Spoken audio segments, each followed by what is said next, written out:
Hola chicos, ¿cómo están? Mi nombre es Kevin Tábara, soy estudiante de medicina y pertenezco al proyecto de apoyo educacional de AEMPI Ecuador denominado Let's Learn Together, Anatomía y Biología. En esta ocasión vamos a ver el sistema digestivo parte 1. ¿Qué vamos a ver hoy? Los temas de hoy van a ser esófago, estómago, intestino delgado, intestino grueso y tronco celíaco. El esófago. El esófago es un tubo muscular de unos 25 centímetros de longitud y 2 centímetros de diámetro por término medio, que va a transportar el alimento desde la faringe hasta el estómago.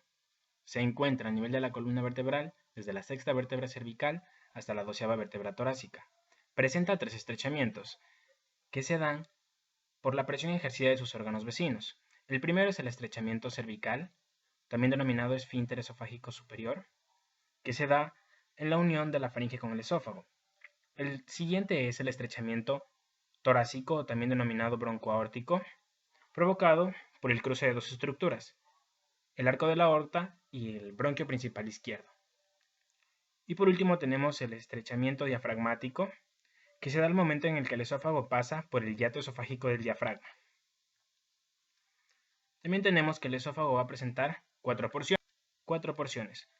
Una porción cervical, que se da desde la sexta vértebra cervical hasta la segunda vértebra torácica, una porción torácica que se da desde la segunda vértebra torácica hasta la octava vértebra torácica, y una porción abdominal que se da desde la octava vértebra torácica hasta la 12ª vértebra torácica. Tenemos que también el esófago se va a relacionar con la tráquea, la columna vertebral, la glándula tiroides, el seno del pericardio, el arco de la aorta con la aorta, el arco de la vena ácigos y la vena ácigos, y la raíz pulmonar. Como sabemos, también el alimento va a pasar a través del esófago y va a seguir a través de este por medio de su acción peristáltica, de su musculatura y a la vez de la gravedad. También tenemos que tomar en cuenta que al momento en el que pasa por el hiato esofágico del diafragma, este va a estar ligado a este por medio del ligamento frenoesofágico, que es una fascia diafragmática. Y también tenemos que al momento en el que pasa de este hiato esofágico, la musculatura de este va a formar un esfínter esofágico inferior que va a permitirle contraerse o dilatarse el estómago. El estómago es la porción expandida del tubo digestivo que se encuentra entre el esófago y el intestino delgado. Está especializado en la acumulación de los alimentos ingeridos, a los que va a preparar tanto química como mecánicamente para su digestión y posterior paso al duodeno, por medio de sus jugos gástricos, los cuales van a convertir gradualmente los alimentos en una mezcla semilíquida denominada quimo, que va a pasar con notable rapidez hacia el duodeno. Presenta una forma de J y se encuentra en los cuadrantes superior derecho e izquierdo, en las regiones epigástrica, umbilical, hipocondrio izquierdo y flanco vacío izquierdo. Presenta cuatro porciones: el cardias, fundus, cuerpo y porción pilórica. El cardias es la porción que va a rodear el orificio del cardias, la abertura posterior o entrada del estómago, que se encuentra a nivel de la 11ª vértebra torácica. El fundus gástrico es la porción superior dilatada del estómago, que se va a relacionar con la cúpula izquierda del diafragma y está limitada inferiormente por el orificio del cardias. La escotadura del cardias se encuentra situada entre el esófago y el fundus gástrico, y el fundus gástrico suele estar dilatado gracias a la presencia de gas, líquido o alimentos o cualquier mezcla de estos. El cuerpo. El cuerpo es la porción principal del estómago que se encuentra entre el fundus y el antro pilórico. La porción pilórica es la región de salida del estómago. Presenta una forma de embudo con una parte ancha denominada antro y con una parte más estrecha denominada conducto pilórico. El píloro es la región esfintérica de la porción pilórica, es decir, es un engrosamiento de la capa de músculo liso, circular, que va a controlar la evacuación del contenido gástrico a través del orificio pilórico en el duodeno. El estómago también presenta dos curvaturas.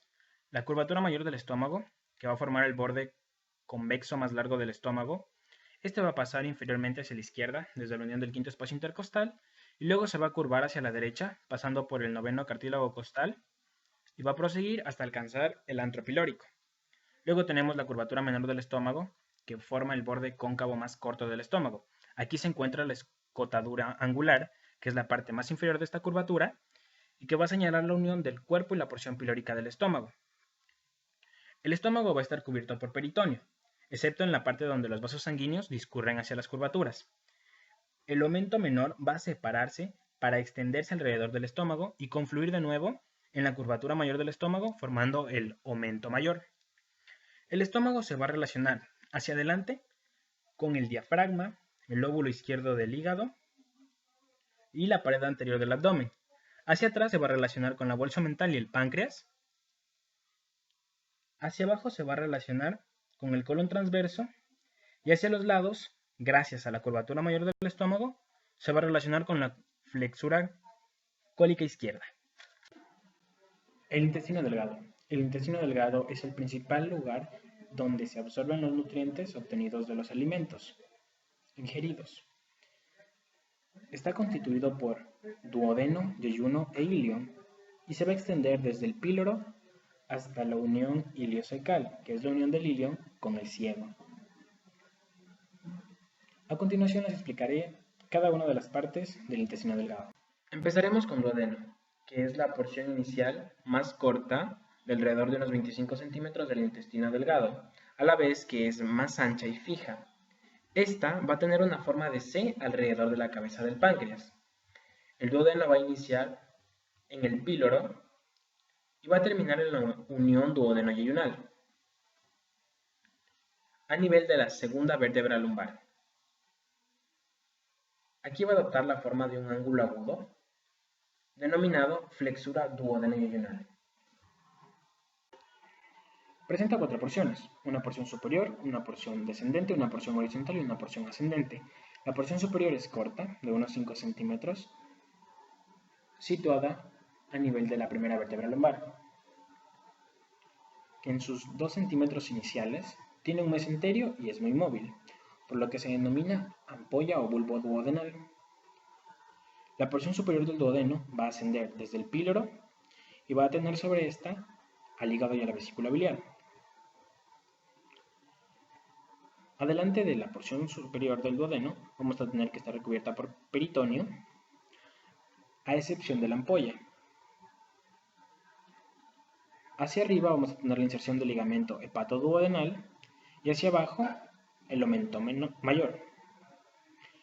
La porción descendente del duodeno es la porción más larga, de unos 7 centímetros, que va a descender desde la primera a la tercera vértebra lumbar y va a discurrir hacia abajo y curva alrededor de la cabeza del páncreas, paralela a la vena cava inferior.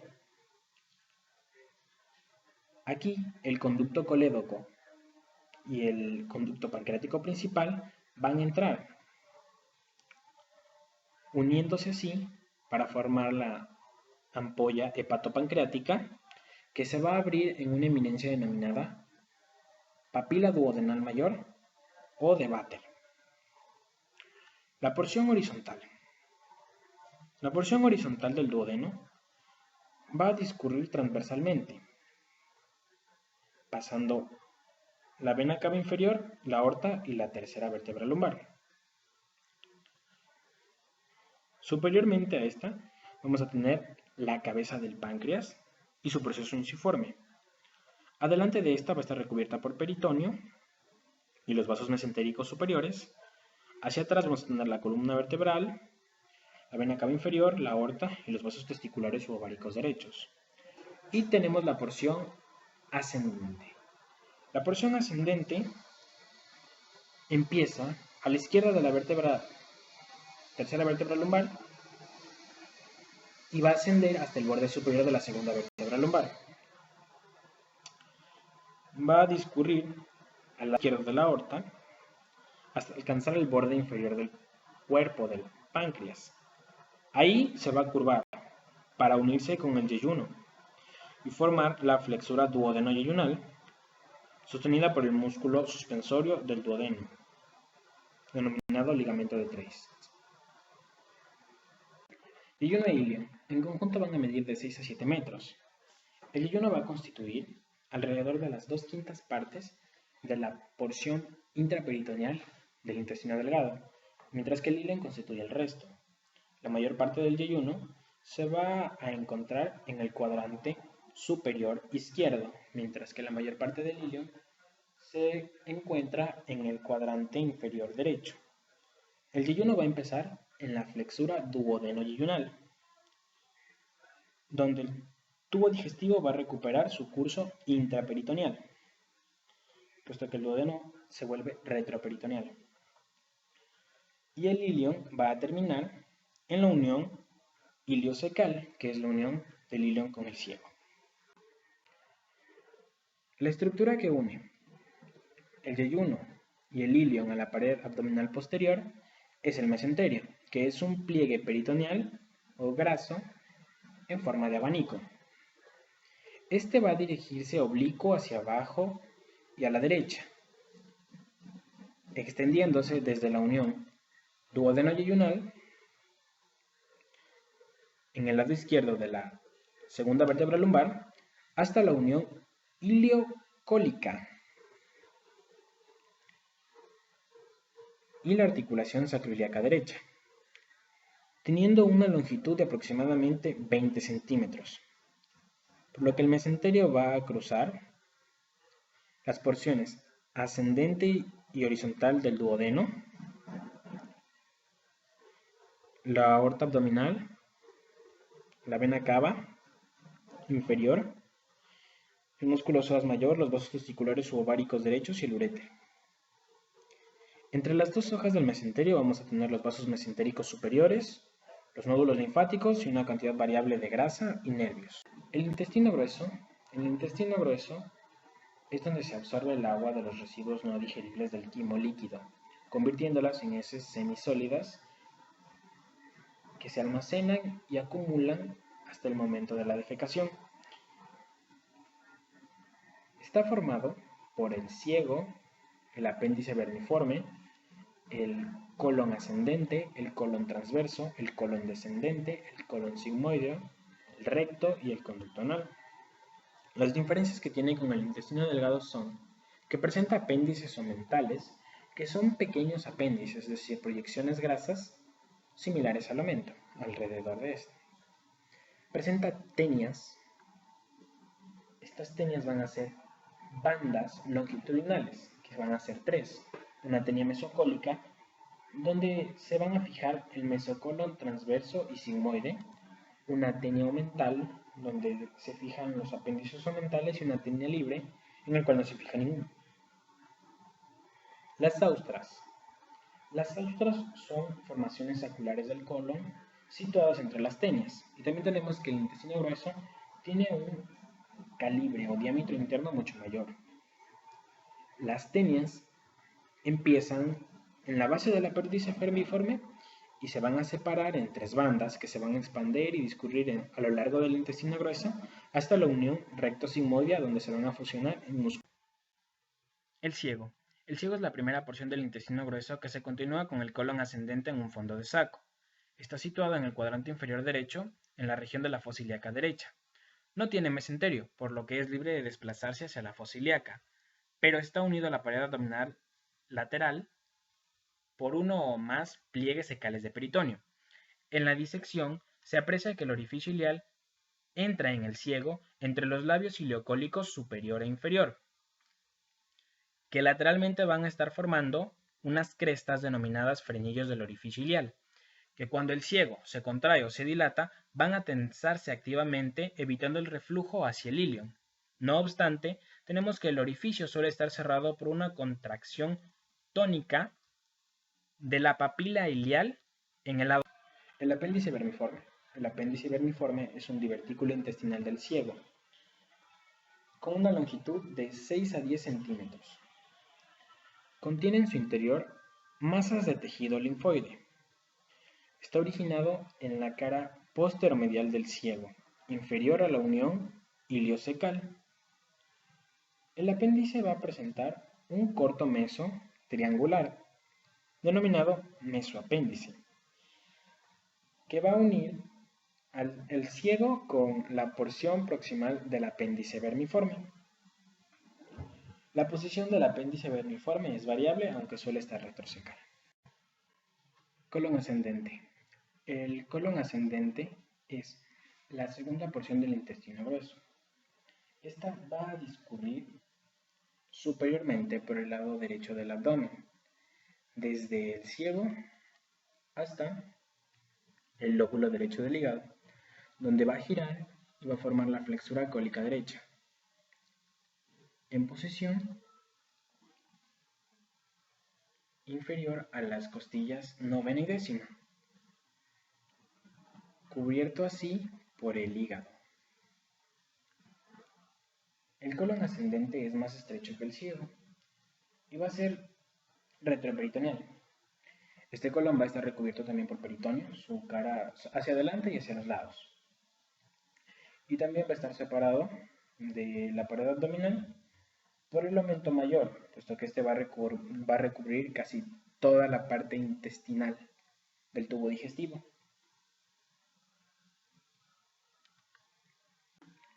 El colon transverso. El colon transverso es la tercera porción más grande y móvil del intestino grueso. Va a cruzar el abdomen desde la flexura cólica derecha hasta la flexura cólica izquierda, a la altura de la octava costilla. Desde aquí va a doblar inferiormente y se va a continuar con el colon descendente. La flexura cólica izquierda va a ser más superior, aguda y menos móvil que la flexura cólica derecha. Se va a situar en la porción inferior del riñón izquierdo y se va a unir al diafragma por el ligamento frenocólico. El colon transverso y su mesenterio, el mesocolon transverso, se va a curvar hacia abajo, a nivel de las crestas celíacas, y se va a adherir a la pared posterior de la bolsa omental. La raíz del mesocolon transverso se va a situar a lo largo del páncreas, en su borde inferior, y se va a continuar con el peritoneo parietal posteriormente. El colon descendente. El colon descendente va a ocupar una posición secundariamente retroperitoneal, es decir, detrás del peritoneo o la parte grasa, entre la flexura cólica izquierda y la fosa ilíaca izquierda, donde se sitúa el colon sigmoide. Así, el peritoneo va a cubrirlo hacia adelante y hacia los lados, y lo va a unir a la pared posterior del abdomen. En la fosa ilíaca va a poseer un mesenterio un poco corto que no le va a provocar torsiones. A medida que este colon va descendiendo, va a pasar hacia adelante y hacia el lado del riñón izquierdo. El colon sigmoide. El colon sigmoide está caracterizado por su asa en forma de S, que va a unir el colon descendente con el recto. El colon sigmoide se va a extender desde la fosa ilíaca hasta el tercer segmento sacro, que es donde se une con el recto, dándose ahí la unión recto-sigmoidea, lugar de terminación de las teñas del colon. El colon sigmoide generalmente va a presentar un mesenterio largo que le va a dar una libertad considerable de movimiento. La raíz de este mesenterio va a tener una inserción en forma de V. Primero medial y hacia arriba, a lo largo de los vasos ilíacos externos, luego medial y hacia abajo, desde la bifurcación de los vasos ilíacos hasta la parte anterior o hacia adelante del sacro. Aquí los apéndices omentales ya desaparecen al momento en el que desapareció el colon sigmoide, y las teñas del colon también desaparecen a medida que el músculo de la pared del colon se va ensanchando. El recto. El recto es la parte terminal fija del intestino grueso, que se continúa con el colon sigmoide a nivel de la tercera vértebra sacra en su parte proximal. y con el conducto anal en su parte distal. En este punto, las tenias del colon se mueven, se han dispersado y van a formar una sola capa longitudinal externa que se va a continuar con el músculo liso de la pared del colon y las apéndices omentales van a desaparecer. Aquí el recto va a seguir la curvatura del sacro y del coxis, formando así la flexura sacra del recto y terminando en el vértice del coxis antes de su giro. Tenemos también que el recto va a presentar tres flexuras laterales: superior, inferior e intermedia, dadas por los pliegues transversos internos del recto, uno derecho y dos izquierdos, descansados sobre las porciones engrosadas de la pared rectal. La porción terminal dilatada del recto se va a situar directamente superior y va a estar sostenida por el diafragma pélvico, el músculo elevador del ano y el ligamento anocoxígeo. Esta es llamada así ampolla del recto. Tiene la función de recibir y retener la masa fecal que se va acumulando hasta que sea expulsada con la defecación. El peritoneo va a cubrir el recto en sus caras anteriores y laterales. Esto en su tercio medio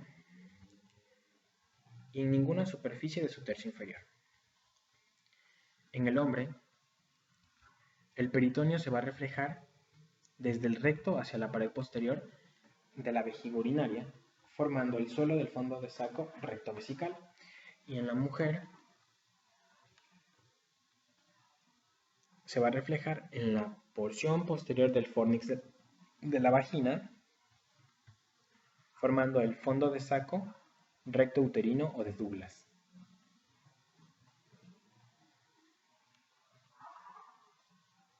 En ambos sexos, las reflejaciones laterales del peritoneo, en su tercio superior, van a formar las fosas pararectales, que van a permitir que el recto se distienda cuando esté lleno de heces.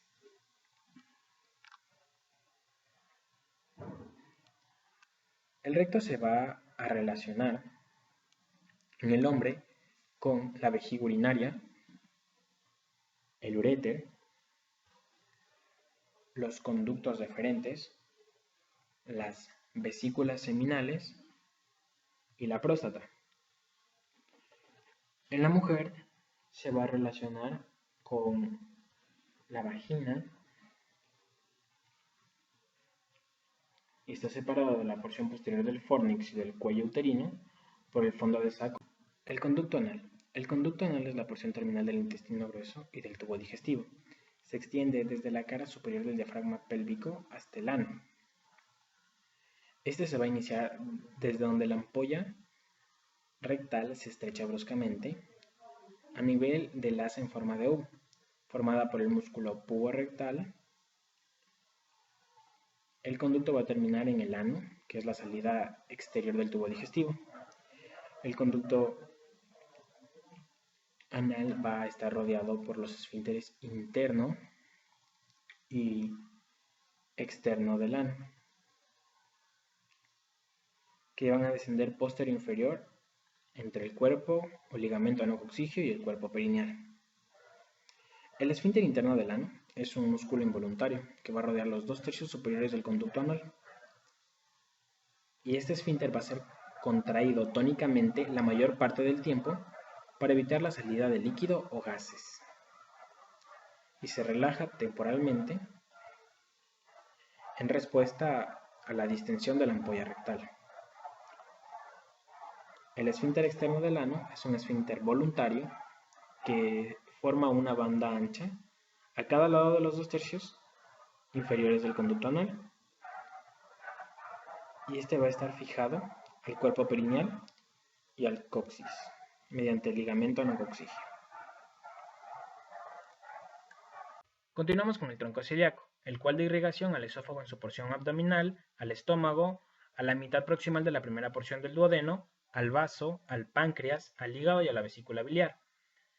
Mide alrededor de 1 3 centímetros de longitud y nace de la aorta abdominal en su cara anterior, a nivel del borde inferior de la 12ª vértebra torácica, y se va a extender hasta el borde superior del páncreas, en el cuerpo, alcanzando su extremo derecho un poco cerca del cuello, dividiéndose aquí en sus 3 ramas principales. Una rama superior, la arteria gástrica izquierda, una rama derecha, la arteria hepática común, y una rama izquierda, la arteria esplénica. La arteria gástrica izquierda. Luego de ramificarse del tronco celíaco, la arteria gástrica izquierda va a dirigirse hacia arriba, hacia la izquierda y hacia adelante, en dirección al cardias, en la curvatura menor del estómago. Aquí se va a ramificar en sus 2 ramas terminales, una rama gástrica anterior y posterior. Luego vamos a tener sus ramas colaterales, las cuales van a ser una rama fúndica para el fundus gástrico, unas ramas esofágicas, tanto anterior como posterior, para la porción final del esófago y para el estómago, y una rama hepática que es accesoria para el lóbulo izquierdo del hígado. Ahora, la arteria gástrica izquierda entonces va a irrigar al esófago en su porción abdominal, al estómago y parte del hígado. La arteria hepática común. Luego de su ramificación en el tronco celíaco, la arteria hepática común va a tomar una dirección hacia la derecha, abajo y adelante, dando como resultado 2 ramas. La primera es la arteria hepática propia y la arteria gastroduodenal. La arteria gastroduodenal va a tomar una dirección inferiormente, pasando por detrás de la primera porción del duodeno, entre la cabeza del páncreas. Al momento en el que ésta llega al borde inferior de la primera porción del duodeno, va a dividirse en 2 ramas terminales, que es la arteria pancreatoduodenal superior anterior y la arteria gastroomental derecha. A la vez que esta nos va a dar una rama colateral, que es la arteria pancreatoduodenal superior posterior, que se va a anastomosar con la arteria pancreatoduodenal superior anterior. No olvidemos que la arteria gastroomental derecha va a irrigar la curvatura mayor del estómago y a la vez que se va a anastomosar con la arteria gastroomental izquierda. La arteria hepática propia. Esta se va a dirigir hacia arriba, en dirección al hígado. Luego de que llega al borde inferior del porte hepático, se va a dividir en sus 2 ramas terminales, una rama izquierda y una rama derecha, las cuales van a penetrar en el hígado y ramificarse. Luego nos va a dar 2 ramas colaterales, una rama que se puede confundir con la arteria hepática derecha, que es la arteria cística, la cual va a dirigirse hacia la vesícula biliar. Luego tenemos la arteria gástrica derecha, la cual se dirige hacia el píloro, dando así sus ramificaciones terminales, la cual está destinada para la curvatura menor del estómago, anastomosándose ahí con la arteria gástrica izquierda, que es rama del tronco celíaco. La arteria esplénica es la más voluminosa del tronco celíaco. Luego de su ramificación se va a dirigir hacia la izquierda en dirección al vaso, superior al cuerpo del páncreas y a la cola, hasta llegar al hilio del vaso, donde se va a dividir en una rama superior y en una rama inferior. Presenta ramas colaterales. Las ramas pancreáticas para el cuello, el cuerpo y la cola del páncreas. Entre estas van a ser una arteria pancreática dorsal, una arteria pancreática magna y una arteria para la cola del páncreas. Luego tenemos las arterias gástricas cortas, que van a ser para el estómago, es decir, el fundus gástrico, y una arteria gastroepiploica izquierda, que esta va a irrigar la curvatura mayor del estómago, la cual también se va a anastomosar con la arteria gastroepiploica derecha. Bueno, hasta aquí hemos concluido con los temas de hoy. La bibliografía fue tomada de Anatomía con orientación clínica de Moore, octava edición, y del Atlas de Anatomía Humana de Nether, cuarta edición. Bueno, me vuelvo a presentar. Mi nombre es Kevin Fabricio Tábara Sánchez. Soy estudiante de Medicina de la Universidad Nacional de Loja. Estoy en cuarto ciclo. También les dejo mi correo electrónico por si tengan alguna duda. Por último, les voy a dejar las redes sociales de esta organización, que es AMP Ecuador. Nos pueden seguir en Facebook, Twitter, Instagram y YouTube. Muchas gracias.